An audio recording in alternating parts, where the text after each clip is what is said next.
दिल्ली के रहने वाले कर्मवीर सिंह जी हर रोज लगभग 200 बच्चों को भोजन कराते हैं और ये सेवा उन्होंने 2018 में शुरू की, जो अब तक जारी है। कर्मवीर जी की ये सेवा संसार में मानवता के भावनाओं को और मजबूत करती है। कर्मवीर जी को उनके इस नेक कार्य के लिए कई सामाजिक सम्मान भी मिल चुके हैं। उनके जज्बे को हम सलाम करते हैं। ये है मिश्रा जी का फैसला। कहते हैं कि बड़ा हुआ तो क्या हुआ, जैसे पेड़ खजूर, पंछी को छाया नहीं, फल लागे अति दूर। जी हाँ, आज ये पंक्ति मैंने आपको इसलिए सुनाई कि हमारे साथ आज जो मेहमान हैं, कर्मवीर है उनका नाम, और वास्तव में वो कर्म के वीर हैं। जी हाँ, एक प्राइवेट कंपनी में सिंपल अकाउंटेंट का कार्य करते हैं वो आज की तारीख में सैकड़ों बच्चों को, जो गरीब बच्चे हैं, जो स्ट्रीट बॉयज हैं, जो माइग्रेंट लेबरर्स के बच्चे हैं, उनको अपने हाथों से भोजन कराते हैं, अपने घर पर उनके लिए खाना तैयार करते हैं और उन्हें रोज खिलाते हैं। तो आइए बात करते हैं कर्मवीर जी से कि कैसे उनके दिल में ये बात आई, कैसे ये ख्याल आया कि गरीबों के लिए इस प्रकार के कार्य किए जाएं। कर्मवीर जी, आपका हमारे इस कार्यक्रम में स्वागत है। बहुत बहुत धन्यवाद सर। नमस्कार। नमस्कार। कर्मवीर जी, आपके बारे में जो हमने रिसर्च किया, जो पता चला, वो ये कि आप एक प्राइवेट कंपनी में अकाउंटेंट हैं, आज भी आप कार्यरत हैं। जी जी। और इतनी कम सैलरी, जो हम लोगों को रफ आइडिया होता है प्राइवेट कंपनी में एक अकाउंटेंट की क्या सैलरी होती है, तो फिर इतना बड़ा काम आपने शुरू कैसे किया और इसका शुरुआत कहाँ से हुआ? कहाँ से ये आइडिया आपके दिल में आया कि गरीब बच्चों को खाना परोसा जाए, खिलाया जाए? ये जरा हमें बताएं। सर नमस्कार। 2018 जुलाई की ये घटना दिल्ली में हुई। मंडावली एक जगह है दिल्ली में, ईस्ट दिल्ली में। जी जी। वहाँ पर सर एक घटना सामने आई कि एक परिवार की 3 बच्चियाँ, जो कि लगभग 3 साल, 5 साल और 7-8 साल की बच्चियाँ थी 3, उन तीनों की अचानक मृत्यु हो गई। जब वो घटना मैंने प्रिंट मीडिया के द्वारा पढ़ी और मेरे सामने आई, तो उसको मैं 2-3 दिन लगातार उसको मैं संज्ञान में लेता रहा, पढ़ता रहा, जैसे लोग न्यूज़पेपर डेली प्रतिदिन पढ़ते हैं। तो पता लगा कि सर उनका पोस्टमार्टम हुआ तीनों बच्चियों का, और उनके पेट में एक भी अन्न का दाना नहीं था जब वो पोस्टमार्टम की रिपोर्ट आई। तो घटना थोड़ा सा मीडिया में और ज़्यादा आई। 2-3 दिन के बाद वो घटना फिर वापस मीडिया से बाहर भी हो गई। लेकिन उस घटना ने मुझे बहुत ही ज़्यादा अंदर से व्यथित कर दिया, और मैं अपने आप को इसके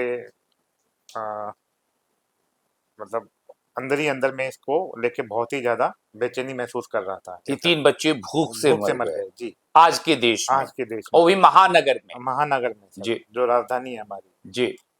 तो उसके बाद मैंने क्या करा कि सर अपना घर से ही, जो मैं अपना प्रतिदिन जैसे भोजन ले जाता था अपने लिए, वो मैंने 2-4 बच्चों को स्ट्रीट पे, लाल बत्ती हो गई या कहीं मैं देखता था लेबर्स के बच्चे हैं, तो उनको मैं देना शुरू कर दिया।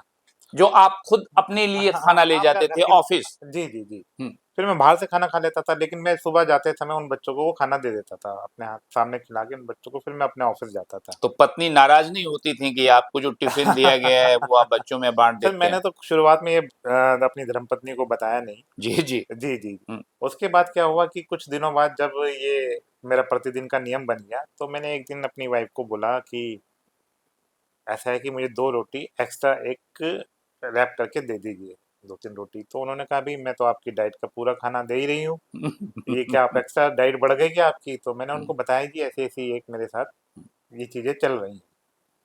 तो थोड़ा नाराज़ भी हुई कि हमारा बजट कम है, ये है, वो है। जैसा कि आम तौर पे घरों में हमारे होता नेचुरल है, है। एक जी, जी। जितनी कि कम सैलरी मिलती है हाँ, उसमें अपने घर को चलाना मुश्किल साधन होता कम है। है, तो अपने घर को ही मैनेज नहीं कर पाते हम लोग, बिल्कुल। तो फिर बाहर किसी को क्या हम मैनेज करेंगे? तो कोई बात नहीं, आजकल सोशल मीडिया चल ही रहा था सर, उस समय बड़ा ज़ोरों पे था। जी। तो मैं देखता था कई लोग कई जगह अपना रात में भोजन पूरी करते थे सर, रेलवे स्टेशन वगैरह पे। उसी से मुझे थोड़ी प्रेरणा भी मिली। तो मैंने वो अपना क्या कहते हैं वीडियो वगैरह बना के मैंने सोशल मीडिया के द्वारा आगे डालना शुरू करा सर। कि वो जो आप बच्चों को खाना खिलाते जी, थे, जी। उसका वीडियो बना के आप डालते थे। डालता था मैं जी, सोशल जी, मीडिया पे। जी। तो सर धीरे-धीरे इसी तरह से ये कार्य चलता रहा। तो मेरे जो जहाँ मैं कार्यरत हूँ, मेरे जो अधिकारी हैं, उन लोगों को पता लगा था इसके बारे में। उन्हीं दिनों क्या कहते हैं 2019 की बात है, यूनाइटेड नेशन का एक संगठन है आईकोंगो करके सर। अच्छा, तो उनका दिल्ली नोएडा में एक प्रोग्राम था सर, रामज्ञ स्कूल में। तो उन्होंने मुझे भी नॉमिनेट किया उसमें, सोशल मीडिया के द्वारा उन तक पहुँचे वीडियो। हमें भी नहीं पता होता कहाँ-कहाँ वीडियो देखा जा रहा है। तो उन्होंने मुझे नॉमिनेट किया और उसमें मुझे क्या कहते हैं ब्रॉन्ज़ मेडल जी, करके मिला। और उसमें क्या कहते हैं रतन टाटा जी को भी दिया गया है, वो कलाम साहब को भी मिला हुआ है वो। जी। तो वो अवार्ड मुझे मिला सर, ब्रॉन्ज़ मेडल कर्मवीर चक्र। मज़े की बात ये है कि उस अवार्ड का नाम ही कर्मवीर चक्र अवार्ड है। कर्मवीर जी को मिला कर्मवीर चक्र। चक्र अवार्ड जी, सर। तो वो ब्रॉन्ज़ मेडल मुझे मिला सर उस समय। हुँ, तो जब वो उसके बाद फिर वो सोशल मीडिया पे वायरल हुआ सारी चीज़ें। हुँ, फिर अधिकारियों ने मुझे बुलाया, सब हुँ, कुछ बड़ी सराहना की मेरे इस कार्य की। हुँ, और अपना जो हमारे ऑफ़िस में खाने की कैंटीन है सर, भोजन के लिए, हुँ। वहाँ से मुझे उन्होंने मदद करना शुरू करा सर। अच्छा, आप जहाँ कार्यरत हाँ, हैं, जी, जी। उसके कैंटीन में भी खाना बनता है। जी, जी, जी। उस खाने से आपकी मदद मतलब उन गरीब बच्चों के लिए उन्होंने जी, जी। मदद शुरू की। जी, मदद शुरू हुई। जी, जो खाना बच जाता था वो मैं प्रतिदिन लेके वहाँ से जी। अपना निकलता था और मैं जहाँ-जहाँ मुझे बच्चे मिलते थे, हुँ, लेबर्स के या इस तरीके से, उन बच्चों को मैं वो खाना वितरित करना शुरू किया सर। धीरे-धीरे ये सिलसिला चलता रहा सर, कई जगह से अवार्ड वगैरह सब कुछ मिलता रहा, प्रोत्साहन बहुत मिला। उसके बाद क्या हुआ, कुछ ऐसी दिक्कतें हुई कि वो खाना मुझे ऑफ़िस से मिलना बंद हो गया सर। अच्छा, जी, जी, जी। बंद क्यों हुआ? कुछ मैनेजमेंट वगैरह का सिस्टम चेंज हो गया तो अच्छा, नए मैनेजमेंट ने फिर उस सिस्टम को बंद कर दिया। उसको बंद किया सर। जी, जी। बंद किया तो फिर मुझे थोड़ा-सा अटपटा लगा, मैंने कहा कोई बात नहीं, लेकिन जब कारवां शुरू हुआ है तो सर कहीं न कहीं तो पहुँचेगा ही। बिल्कुल, बिल्कुल, बिल्कुल। उसके बाद सर ये सिलसिला चल जारी रहा, फिर मैंने बाहर जो स्ट्रीट वेंडर्स थे, हुँ, उन स्ट्रीट वेंडर्स से मैंने फूड कलेक्ट करना शुरू किया। अच्छा। जी, ये भी एक घटना थी कि स्ट्रीट जो वेंडर्स मतलब जो ये हो गए? खाना जो बाहर खाना बेचते हैं सर, अच्छा, जो राजमा चावल, कढ़ी चावल, अच्छा, जो इस अच्छा, तरह अच्छा। के ठेले उनके लगा पास जो बच जाता है। जो उनसे बच जाता था, हुँ, तो वो मैंने उनसे खाना कलेक्ट करना शुरू किया। तो वो फ्री में दे देते थे कि नहीं ये सर, खाना। वो पैसा लेते थे। अच्छा। हाँ, ले हुँ, जैसे भई ₹100 का सामान बचा है तो उन्होंने ₹50 लिया। अच्छा, अच्छा। पहले तो पूरा ही देना पड़ा जब उनको नहीं पता था, हुँ, हुँ, हुँ। लेकिन जब उनको पता लगा तो उन्होंने भी कुछ अपना डिस्काउंट करके वो फूड मुझे देना शुरू किया। लेकिन ये हालाँकि डेली उनके पास भी नहीं बचता, वो भी एक लिमिट में ही बना के अपने लेके आते हैं कस्टमर्स के लिए। जी, जी। तो फिर ये सोशल मीडिया के द्वारा मैंने लोगों से कुछ अपना मदद माँगना शुरू किया। मदद भी मैंने ये कहा कि भी मुझे कोई ऐसा बहुत बड़ा अमाउंट नहीं चाहिए, जिससे कि मुझे बहुत बड़ा ऐसा करना है। तो मैंने कहा मुझे आप कच्चा राशन दे दीजिए। हुँ। भई महात्मा बुद्ध भी यही करते थे, मैंने कोई नया बिल्कुल, बिल्कुल। गुरु नानक देव जी भी यही जी, करते थे, जी, लंगर सेवा का। मैंने जी, कोई अनोखा काम नहीं किया। जी। भई राशन लिया, घर में बनाया और अपना अच्छा नहीं, धर्मपद। ये जिनका आपने नाम लिया जी, है जी। कर्मवीर जी, जी, जी। कि गौतम बुद्ध भी यही करते थे, जी, जी। नानक भी यही करते जी, थे, जी, जी। तो यही करते-करते वो नानक और गौतम बुद्ध हो गए गौतम बुद्ध हो और गए। कर्मवीर जी भी इसी तरीके से बढ़ते-बढ़ते कर्मवीर हो गए हैं। सर ये बड़ी बड़ा बात है, ये बात कहना बड़ा आसान होता है हाँ, कर्मवीर जी, जी, जी, जी। लेकिन इसको समझकर समाज के इन वर्गों के लिए करना बड़ा मुश्किल बड़ा काम है। मुश्किल, बहुत मुश्किल बात है सर। जब मैं अपने कार्यालय से ये खाना लेके मैं निकलता था 5:30 बजे, तो सब लोग बाहर अपना छुट्टी के टाइम निकलते थे। हुँ, कुछ लोग उसका मखौल भी उड़ाते थे सर, कि भई ये क्या नाटक है? हुँ। नया ऐसे पागल क्या खड़ा हो क्या गया। नया पागल खड़ा हो गया? क्या हुँ, हाथ में डोलची लेके जा रहा है? कहाँ जा रहा है भगवान जाने? हुँ, हुँ, तो हुँ, कुछ लोग जो मेरे आस-पास के थे हुँ, और मित्रगण वो मज़ाक भी उड़ाते थे। हुँ। ठीक है, उड़ता रहा मज़ाक, लेकिन लेकिन मुझे घर पे वहाँ से मतलब जब नहीं ये फिर फ़ेज़ आया। जब वो बंद हो गया मेरे को कार्यालय से, तो जी, स्ट्रीट वेंडर से मैंने शुरू किया। जी।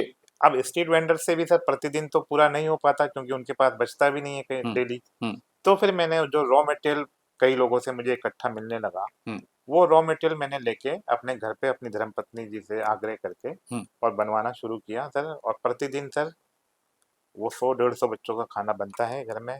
खिचड़ी बनता है, दाल-चावल, कढ़ी-चावल, हर हिसाब से, कभी मीठा चावल बन गया। मतलब जो मतलब हो सकता है हमसे, वो हम पूरा करने की कोशिश कर रहे हैं सर। तो वो जो खाना आप और आपकी पत्नी मिलकर बनाते जी, हैं, जी, जी। 100-150 बच्चों हाँ, के लिए खाना, 100-150 ये बच्चों भी का। अपने आप में एक जी, बहुत बड़ी बात जी, है जी, जी, कर्मवीर जी। जी, जी। और मुख्य रूप से आप अपने खाना को कहाँ बाँटते हैं बच्चों में?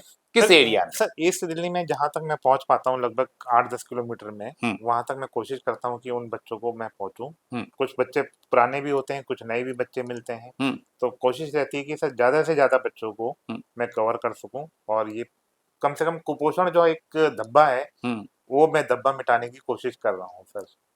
नहीं, फिर तो वो जो बच्चे होते होंगे जी, जी, जी। जिन्हें कर्मवीर जी का इंतजार रहता जी, होगा जी, शाम जी, में, जी, जी। और इत्तेफाकन आप नहीं पहुंचते होंगे, किसी और एरिया में चले जी, जाते जी, हैं, जी, जी, जी। तो मुझे लगता है कि वो बच्चे भी अंदर ही अंदर आपको हाँ, याद और जी। शिकायत भी करते हाँ होंगे, सर, और आपको भी खराब लगता मुझे होगा भी कि खराब लगता है सर, मन व्यथित भी होता है कि देखो भई, आज मैं उस जगह नहीं जा पाया, जी, तो फिर मैं कोशिश करता हूँ अगले दिन उस जगह पे पहले उस जाऊँ। जगह चले जाएं। जी, जी, जी, जी। बिल्कुल ठीक ये है बात सर। है। अच्छा, ये जो आपका फेज़ शुरू हुआ 2018 से, जी, जो जी। मंडावली का कांड, वो जी, घटना हुई घटना हुई। जिसमें 3 बच्चे मारे गए जी, जी, भूख जी। की वजह से। जी, जी। उसके बाद कोरोना का फेज भी आया। कोरोना का तो फेज़ भी आया। कोरोना के टाइम में ये सिस्टम कैसे चल पाया? क्योंकि उस टाइम में तो लॉकडाउन भी हुआ, जी, काफ़ी जी। दिक्कतें भी हुई, जी, और जी। वास्तव में उस टाइम में सबसे ज़्यादा ज़रूरत थी सबसे ज़्यादा जो बच्चों को, क्योंकि जी, अगर हम लोगों जो टीवी पर देखते थे जी, कि जी। हज़ारों लेबर जो सड़क के माध्यम से जी, आगे बढ़ रहे थे जी, अपने गाँव की ओर, उनको जी। खाने के लिए ब्रेड तक नहीं था। बैठ सकते हैं सर। सर ऐसा हुआ कि मैं ज़रूरी सेवाओं से विभाग में जुड़ा जी, हुआ हूँ मैं, जहाँ जी, पे मैं कार्यरत हूँ। जी। तो वहाँ से हमें कार्यालय के से की तरफ से एक ई-पास हमें जारी किया गया कि आपको जिस-जिस दिन अपना कार्यालय आना है। हुँ, तो वो जब जि मैं प्रतिदिन उसी ई-पास को ले, क्योंकि पुलिस रोकती थी सर। जी। तो हालाँकि ये एक नाजायज़ था, हाँ, लेकिन उस मैंने ई-पास का हालाँकि इस तरह से भी यूज़ किया कि भई मैं जाता था और जो खाना बनता था मैं ले जाके उनको, ताकि पुलिस वाला कोई मुझे रोके ना कि भई आप कहाँ जा रहे हैं, किस लिए जा रहे हैं।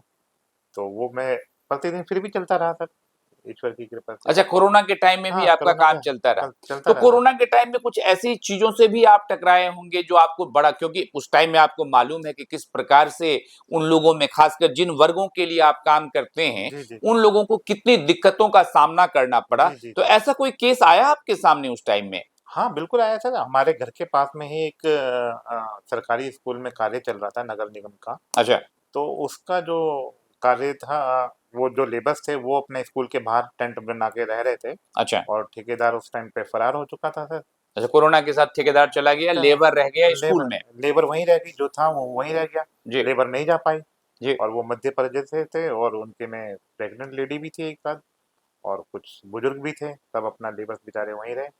तो अपने मैंने जो आरडब्ल्यू हैं हमारे, उनसे बातचीत करके उनको 20-22 लोग थे, उनको उनकी मदद से ले मैंने उन लोगों को प्रतिदिन जो भी उनकी ज़रूरी चीज़ें थी, दूध, सब्ज़ी, आटा, दाल, चावल, चीनी सब पहुँचाया। और फिर जब वो लॉकडाउन खुला तो ठेकेदार को बुलवा के उनको वहाँ से विस्थापित कराया गया था। अच्छा, जी, जी। तो मतलब आपने अपने जीवन का, मैं ये मानकर चलता हूँ, जो मुझे लग रहा है आपकी जी, बातों से, जी। कि अपार्ट फ्रॉम जो जॉब आप करते हैं, जी, जी। जिसकी ज़रूरत है आपको अपने परिवार चलाने के जी, जी, लिए, जी। उसके बाद जो भी समय बचता है, जी, जी। उन समय को आप इन कार्यों में ही लगाते जी, हैं। मैं इस कार्य में ही लगाता ये हूँ। बहुत जी, इम्पोर्टेंट जी। कार्य है कर्मवीर जी, और जी, मुझे लगता है कि जो भी लोग ये जी। बातें सुनेंगे, जी, जी, जी। उनके लिए इतना ज़्यादा प्रेरणादायी, प्रेरणादायी शब्द मैं इसलिए कह रहा हूँ जी, जी। कर्मवीर जी, जी, जी। कि देश में हज़ारों लोग हैं, जी, जी, जो जी। अरबपति हैं, खरबपति हैं, जी, उनका जी। बहुत सारा चैरिटेबल ट्रस्ट भी चलता जी, है। जी, जी, जी। लेकिन जो आम लोग हैं, जी, जी, जी। वो आवाज़ तो बहुत उठाते हैं हर जी, चीज़ के जी, खिलाफ, कि जी, जी। फलाना चीज़ गलत हो रहा है, जी, जी। फलाना चीज़ गलत हो रहा है। जी, जी, जी। लेकिन उस गलत चीज़ को ठीक करने की जी, जी। जो तत्परता होती है, जी, जी, जी। जो आपने दिखाई कि मंडावली में 3 बच्चे भूखे मर गए, जी, जी। तो कर्मवीर जी खड़े हो गए कि अब जी। हमसे जो हमारे जी। अधिकार में, क्षेत्र में जो है, जो हम कर सकते कर हैं, सकते हैं, जी। हम बच्चों को भूखा नहीं रहने रहने देंगे, देंगे। और आप शुरू हो गए। जी, जी, जी। ऐसा मतलब, अगर मतलब मैं तो भगवान से प्रार्थना ही कर सकता हूँ जी, कि जी। इस प्रकार की चीजें अगर लोग समझ जाएं जी, जी, जी। और इस प्रकार से आदमी कार्य करना शुरू कर दे, जी। तो निश्चित रूप से जी। लोगों के जीवन में बहुत बड़ा परिवर्तन लाया जा सकता जी, है। जी, जी। कर्मवीर जी, आप हमारे कार्यक्रम में शामिल हुए, जी। हमें आनंद ही नहीं आया। जी, मैं जी। सही कह मायने में अगर कहूं तो बहुत ज्यादा भावुक हो गया हूं जी, जी, कि जी। इस प्रकार के व्यक्तित्व हमारे समाज में हैं, और शायद यही कारण है जी, कि जी। आप जैसे लोगों की वजह से ही जी, जी। आज भी समाज चल रहा है जी। और लोगों का विश्वास बना हुआ है। जी। तो दोस्तों, ये थे कर्मवीर जी। अगले एपिसोड में ऐसे ही किसी और महानुभाव को लेकर आपके सामने प्रस्तुत होंगे। तब तक के लिए आज्ञा दीजिए। नमस्कार। आप सबसे अनुरोध है कि हमारे इस चैनल को लाइक करें, सब्सक्राइब करें। आपका ये कार्य हमें उत्साहित करेगा।